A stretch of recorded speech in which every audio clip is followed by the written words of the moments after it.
നാളെ വളരെ പ്രാധാന്യമേറിയ ഒരു ദിവസം എന്ന് തന്നെ പറയേണ്ടി വരും. നീണ്ട 15 മാസത്തിന് ശേഷം ഗാസ ഇസ്രായേൽ യുദ്ധത്തിന് വിരാമമാവുകയാണ്. നീണ്ട ചർച്ചകൾക്കൊടുവിൽ വെടിനിർത്തൽ ധാരണയായെന്ന് ഖത്തർ പ്രധാനമന്ത്രി ഷെയ്ഖ് മുഹമ്മദ് ബിൻ അബ്ദുറഹ്മാൻ അൽ ഥാനി വ്യക്തമാക്കിയിരിക്കുകയാണ്. ദോഹയിൽ ഒരാഴ്ച നീണ്ടുനിന്ന ചർച്ചകൾക്ക് ശേഷമാണ് ഈ വെടിനിർത്തൽ കരാർ പ്രാബല്യത്തിൽ വരുന്നത്.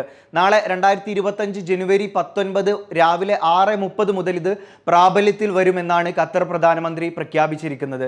ഇസ്രായേൽ മന്ത്രിസഭാ യോഗം കൂടി അംഗീകാരം നൽകിയതോടുകൂടിയാണ് ഇത് പ്രാബല്യത്തിൽ വരാൻ വേണ്ടി പോകുന്നത്. 2023 കൃത്യമായിട്ട് പറഞ്ഞാൽ ഒക്ടോബർ 7 ആരംഭിച്ചിട്ടുള്ള ഈ ഒരു യുദ്ധം, ഇസ്രായേൽ ഹമാസ് യുദ്ധത്തിന്റെ ചർച്ചകൾക്ക് നേതൃത്വം നൽകിയത്, ഇതിന്റെ മധ്യസ്ഥ ചർച്ചകൾക്ക് നേതൃത്വം നൽകിയത് ഖത്തറും ഈജിപ്തുമായിരുന്നു. ഇതുകൂടാതെ തന്നെ ബന്ദികളുടെ മോചനത്തിനുള്ള കരാറും ഇസ്രായേൽ സുരക്ഷാ ക്യാബിനറ്റ് അംഗീകരിച്ചിരിക്കുകയാണ്. ബന്ദികളുടെ ആദ്യ സംഘത്തെ ഹമാസ് നാളെ മോചിപ്പിക്കും. ഫലസ്തീൻ തടവുകാരെ മോചിപ്പിക്കുന്ന പട്ടിക ഇസ്രായേലും കൈമാറിയിരുന്നു.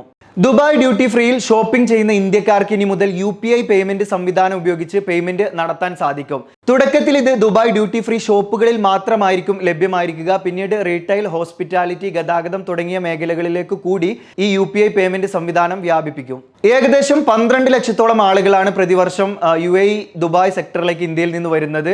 അതുകൊണ്ട് തന്നെ ഈ ഒരു UPI പേയ്മെന്റ് സംവിധാനം നിലവിൽ വരുന്നതോടുകൂടി ഇന്ത്യക്കാരുടെ ഷോപ്പിംഗ് നിരക്ക് വർദ്ധിപ്പിക്കാനാവുമെന്ന് തന്നെയാണ് പ്രതീക്ഷിക്കുന്നത്.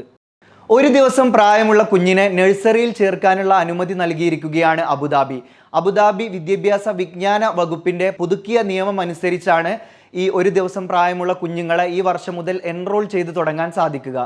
ഈ അധ്യയന വർഷം എൻറോൾ ചെയ്യാൻ സാധിക്കുമെങ്കിലും അടുത്ത അധ്യയന വർഷം മുതലാണ് ഈ തീരുമാനം നടപ്പിലാക്കുക എന്നും അതോറിറ്റി പറയുന്നുണ്ട്. സൈബർ കുറ്റകൃത്യങ്ങളെക്കുറിച്ച് അതിൽ നിന്ന് ജാഗ്രത പാലിക്കണം, ശ്രദ്ധിക്കണം എന്നുള്ള കാര്യങ്ങൾ നിരന്തരം നമ്മൾ പറയുന്നതാണ്, വാർത്തകളിൽ വരുന്നതാണ്. ചില സൈബർ കുറ്റകൃത്യങ്ങളെ കുറിച്ചിട്ടൊക്കെ നമ്മൾ കൃത്യമായിട്ട് വിവരണം നൽകാറുണ്ട്. UAE സൈബർ സുരക്ഷാ അതോറിറ്റിയും ഇതേക്കുറിച്ചിട്ടുള്ള കാര്യങ്ങൾ വിവരിച്ച് നൽകാറുണ്ട്. എന്നാൽ ഇതോടൊപ്പം തന്നെ പ്രതിദിനം 2 ലക്ഷത്തോളം വരുന്ന സൈബർ അറ്റാക്കുകൾ തടയാനും UAEക്ക് സാധിക്കുന്നുണ്ട്. അടിയന്തര സുരക്ഷാ സംവിധാനങ്ങൾ ഉപയോഗിച്ച് UAE സൈബർ സെക്യൂരിറ്റി കൗൺസിൽ പ്രതിദിനം 2 ലക്ഷത്തോളം സൈബർ കുറ്റങ്ങൾ കണ്ടെത്തുകയും അത് തടയുകയും ചെയ്യുന്നുണ്ട് എന്നാണ് പറയുന്നത്. പ്രത്യേകിച്ച് ഈ AI ഉപയോഗിച്ചിട്ടുള്ള സൈബർ കുറ്റകൃത്യങ്ങൾ, അതുപോലെ തന്നെ ഏറ്റവും അപ്ഡേറ്റഡ് ആയിട്ടുള്ള ടെക്നോളജി എൻഹാൻസ്ഡ് ആയിട്ടുള്ള സൈബർ കുറ്റകൃത്യങ്ങൾക്കെതിരെ ജാഗ്രത പാലിക്കാൻ വേണ്ടിയിട്ട് കൂടി അതോറിറ്റി പറയുന്നുണ്ട്. അതോടൊപ്പം തന്നെ പൊതു സ്വകാര്യ കമ്പനികളെല്ലാം തന്നെ സൈബർ സുരക്ഷാ മാനദണ്ഡങ്ങൾ കൂടി പാലിക്കണമെന്ന് അധികൃതർ മുന്നറിയിപ്പ് നൽകുന്നു. ദുബായ് വാർത്ത നൈറ്റ് അപ്ഡേറ്റ്സ് 2025 ജനുവരി 18.